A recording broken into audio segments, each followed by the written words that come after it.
Hey guys, Palsteron here, and today let's talk about the endgame version of my Ball Lightning Hierophant Archmage. Now, making an endgame version of a league starter before the league starts is a little bit hard because you don't really know what the new league mechanic has in terms of crafting.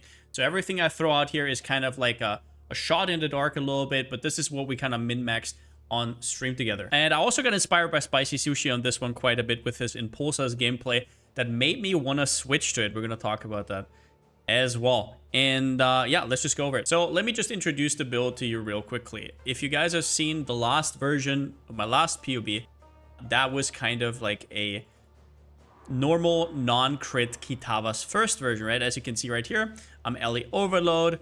I have taken Conviction of Power, but the power charges are only there to give us extra curses with Kitava's Thirst and Anathema. Basically, the Kitava's Thirst is there to constantly proc those curses. It looks the same in PoB, but having them up against every enemy is just incredible. The main difference to this PoB is we're actually crit, and that has to do with one thing and one thing only, and that is currency. I didn't put everything in here that I wanted to. I put, for example, Progenesis in here, but I didn't tick it.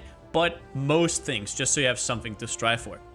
Now, it starts at Impulsas. I think this chest is just absolutely insane for endgame. It's going to be incredible. As well as that, something I changed on top of that was pinpoint support. I know I used Lightning Pen, but now with the curse setup, it's not as strong anymore anyways.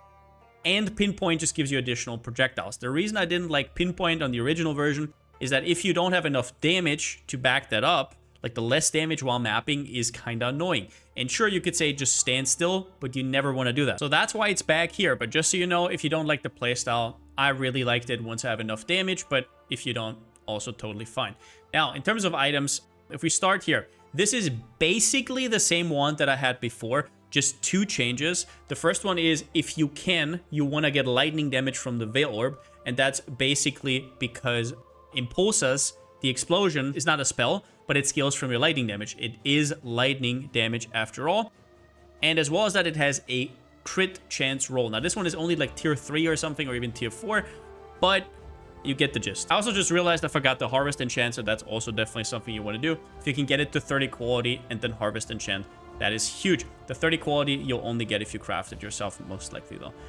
Either way, so those are going to be your two wands. Now, you can go shield, but you're going to lose a ton of cast speed. But if you have like some crazy synthesized shield or anything like that, like +1 power charges or whatever, sure.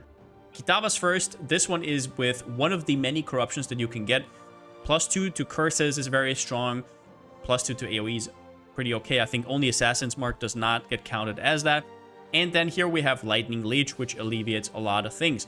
For example, on my Cluster Jewel, I don't need to get Leech anymore. I can just get something like 10 all res, which helps out a lot because with 3 uniques, you obviously need a lot more res. Also, our jewels will not have res anymore. More on that in a second. Impulse as a tier 2 unique. Now, if you want to have like a corruption, I guess I could put a corruption on here as well. We're just going to put on increased damage. That would probably be the best one. +2 levels is also okay. However, we already get so much flat damage. Even without looking, I'm pretty sure it's better. Maybe about the same. Yeah, Impulsa, what you need to know for this, the shock explosions from Impulsas are insane. If you look here, you can actually see how big they are. The reason Impulsas is so good on this build is because we're already scaling so much generic AoE, not spell AoE, just generic AoE. 100% AoE from here, and then 50% in total from your passive tree. How does that look like? Well, every mob explodes for this. It is 3.4 meters. Important to know, to make full use of Impulsas, you really want shock proliferation. Now, you can get the Lightning Mastery here for 1 meter shock prolif, which is very good, right? If you don't have the gloves, that is all fine. But once you can, you want to get as high of a radius as possible. That's going to make it even better. You can get up to 1.7 meters, but that's going to be like even more expensive. And we also have lightning exposure on hit. Now, if you don't have lightning exposure on hit right here, you don't want to take this mastery at all. This is basically crit while lightning exposure, but that is kind of what you want to do.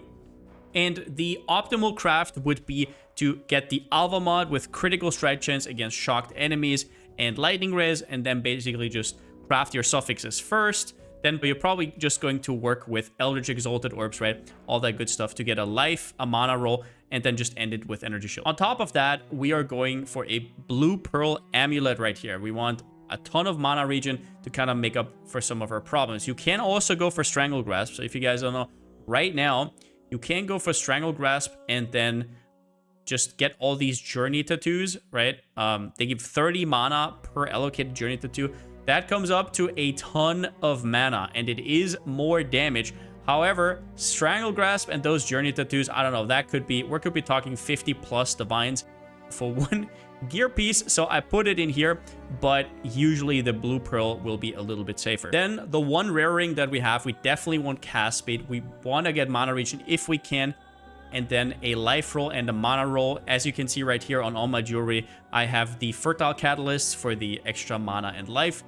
Anathema, the best corruption would probably be either Res or stuff like Wrath Effect, and then probably, yeah, just Cast Speed or something like that. Bleed Immunity, Ignite, I think Ignite Immunity and Poison Immunity are also fine. When it comes to Belt, like I said, I left the suffixes open. There are enough suffixes open. We're going to talk about that in the config. But you want life and you want mana on a Stygian Vice.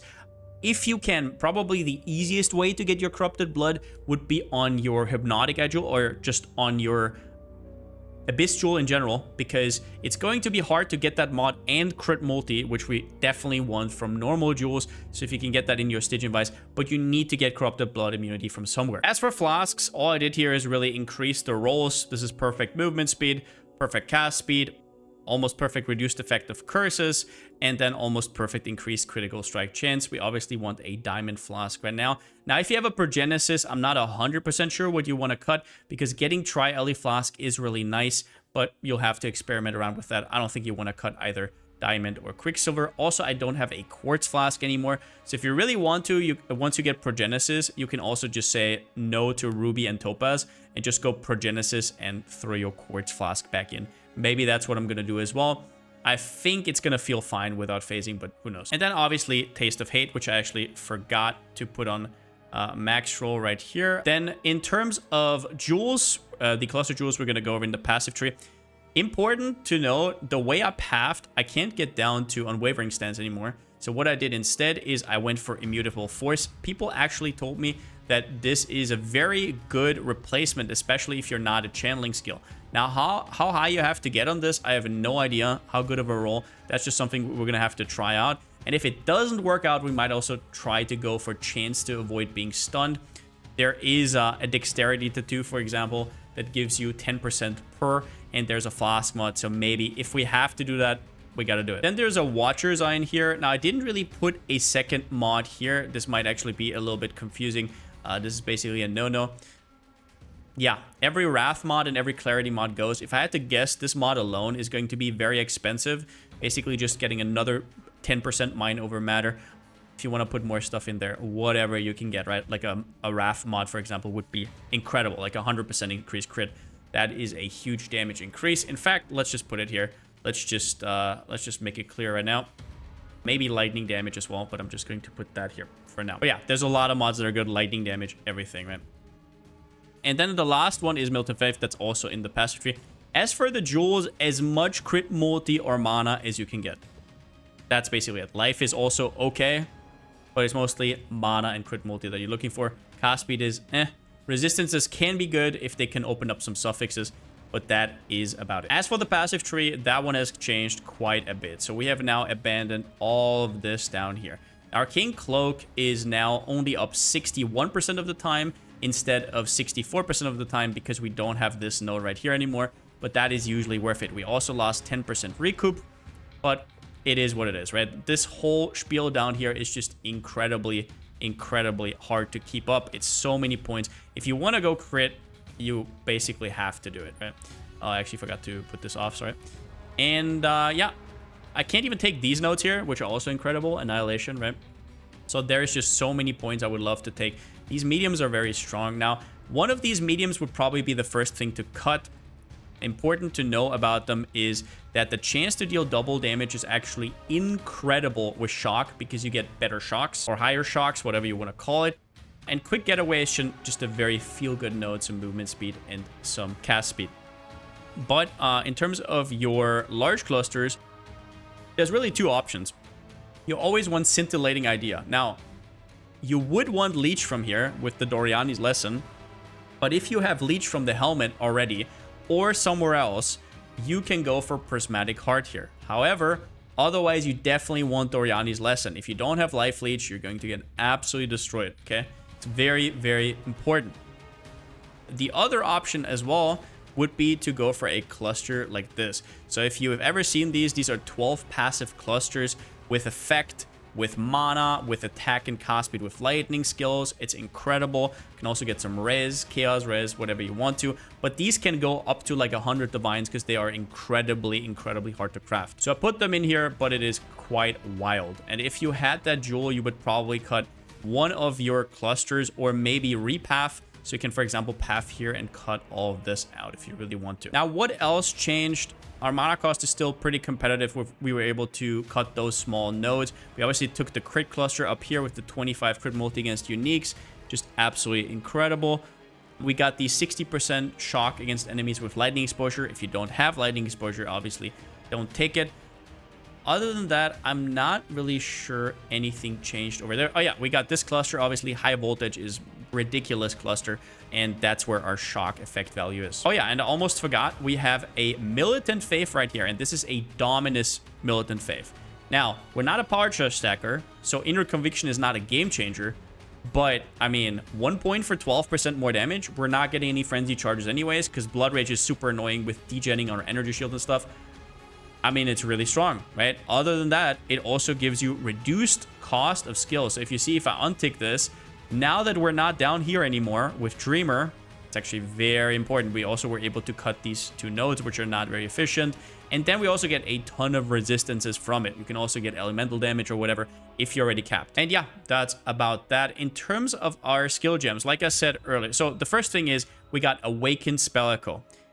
This one is incredible because it gives you 20% chance to deal double damage on your final repeat, which can make your shock go crazy. If you proc that, it's going to be, it's going to be probably shock cap. Right now, I have 30% right here. That's what POB says. I'm not even sure if it really calculates the double damage from here, but whatever, 30% it is. We'll see what it is in game. As for Pinpoint, like I said, this is up to you. Pinpoint or Lightning Pen, whatever you like. Pinpoint is definitely better for clear. Our curse setup, the only thing that changed is that we're now running Assassin's Mark over Sniper's Mark. This also means that we get quite a bit of life and mana back. The mana is going to be negligible because we have so much, but the life, 600 life rank killed, that is quite a bit. That's like 20% of our total HP. Other than that, I guess you would want 21s on some of these if you can really do that. Also the Assassin's Mark. Chance to grant a power charge is pretty much useless, so I'm just going to leave it at 0. Then we have our Divine Blessing setup, which is pretty obvious. Divine Blessing. Wrath. Now, there are obviously versions where you want to go for armor. We're going to talk about that at the end a little bit as well. There are versions out there like that, but I just prefer Wrath, right? Like, Determination, just slamming it on without support is not going to do you much good, but that is up to you. It also really depends on your gear and what kind of damage you feel comfortable with. I just basically threw everything against the wall.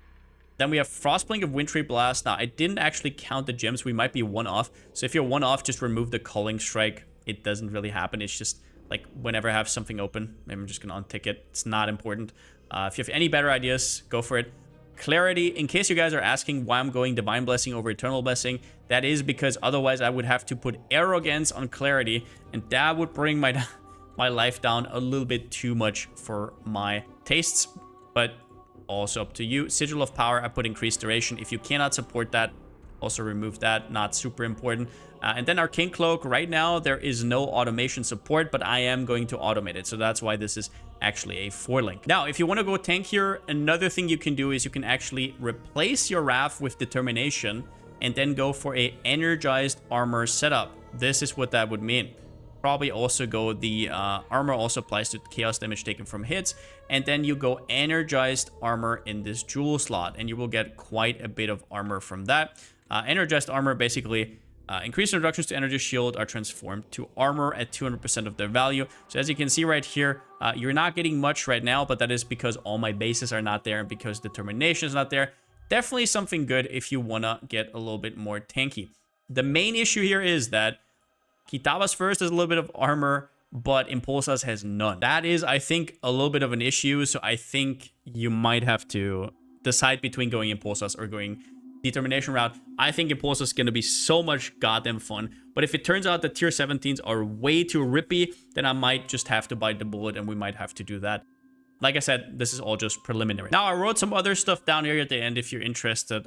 You can also just not go for this quad curse setup and just go for Sandstorm Visage. What this one does is it sets your spells crit chance to your wands crit chance. So what you would want to do is you would want to get a crit chance roll here, like a weapon crit chance roll. You probably want a prophecy wand because it has 8% base crit, and then you would get like 11%. So your ball lightning, which only has 5, would go from 5% to 11, which is quite big. And if you really want to, if you're a bosser, you can literally just remove Kitava's first straight up, maybe remove one of the curses, keep the anathemas and just put it on an Arcanist brand, but it's just never gonna be up while mapping, so it's never gonna be relevant other than like against uber bosses or whatever. And I don't know if this build is like the best against uber bosses.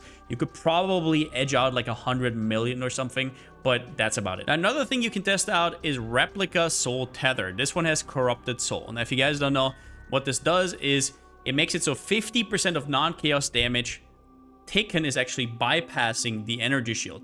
So you might think that's counterintuitive, but what that really means is that while you're taking damage, 50% is going to go through your energy shield. So at every time, both your life and your energy shield goes down, which means both your life leech and your energy shield is active. I know some of the people who are going to use this, but you have to be quite good in terms of your mana recovery to actually do that, because your damage going through that actually means that you are taking mana damage at every single point. Whenever you take a hit, you also take mana damage. Whereas before that, your energy shield kind of protects your mana as well. Another item that I used to have in this PoB is actually Kalisa's Grace. And I think this one is quite strong, but it just didn't fit in. There's too many uniques. I couldn't really cap my res, have enough mana, and all of that jazz. So what you can do is you can actually go for 5 curses. So this is a really good target for corruption, because it's very cheap. It's going to be, I don't know, corrupted 100 times, right? What it does is, after spending 800 mana, you're getting +2 base crit for 2 seconds. Now, one of the reasons I didn't do it is because we're not spending that much mana, right? We're barely spending that much mana in 2 seconds. So it's not going to be always up. It has a little bit of life, energy shield. It really just gives you another curse. Now, since Anathema says that your curse limit is equal to your power charges, you can actually go from 4 to 5 if you just get another power charge and then also get Disciple of the Forbidden, or get +1 minimum power charge on one of your rings. And then you can put in another curse, which is probably going to be like punishment or something. If you really want to go for it, sure, I could not fit it in. And I don't think it's powerful enough to actually warrant a spot. But if you want to early game transition to crit, I guess it's okay. Now, Ziri's Foible is a weird one because it never really fit into the build for me. I know people are making out to be this crazy amulet, and I feel like that's coming from a place where you have to recover a ton of mana. It didn't feel as necessary in this build. But just know that it's there. If you don't, I would say in the crit version, it's kind of rough to lose that crit multi-roll. But this is, for example, an amulet that I have here, a Blue Pearl amulet that you craft with the Mana Regen essences, whatever they were called, I forgot. Until you hit like mana or life or whatever, and a little bit of crit multi, maybe resistances, and then you put on Fertile Catalyst. And in general, this has always been better. However, probably just going to be Strangle Grasp in endgame anyways, because this is just ridiculous amounts of mana. Just know that you're going to lose a little bit of regen, and you're also going to lose whatever resistances you have on your amulet. And then we have the last item, which is a new unique, which I don't know how often it's actually going to drop, but Ravenous Passion, Zealot Helmet. It gives you a ton of rage after spending 200 mana. You're basically going to have Perma Berserk up, or almost Perma Berserk, I should say. And you're also getting 50 rage. That should be 50% increased damage, 25 cast speed, and 10% movement speed, right? We don't have anything other with rage, so it's a decent amulet, especially if you're getting a good corruption. I'm not 100% sure, but what I can say is that Berserk will make you a lot faster, and it will also give you a ton of damage reduction. So that just depends on you. If you want to fast clear and you don't care as much about damage, you can probably halve your damage roundabout with Kitava's first, maybe a little bit more, and just go for Ravenous Passion. Just try it out. But yeah, I think that's about it. Everything I wanted to say is going to be in here. Is going to be down in the description if you want to see the PoB in general. Obviously, this is more expensive here, but at least you have something to strive for. Do I know if this is actually competitive with some of the other mana versions in endgame? No idea. The way I make my builds is I want something to complete the game with, farm a few divines, and then I'm probably rerolling anyways. So definitely keep your eyes open for what other people are doing as well. See how it works, but I think this is actually a very strong version in endgame, and I might even get a lot of these items myself. Yeah, that's about it. And since I still don't have a slogan, see you next time.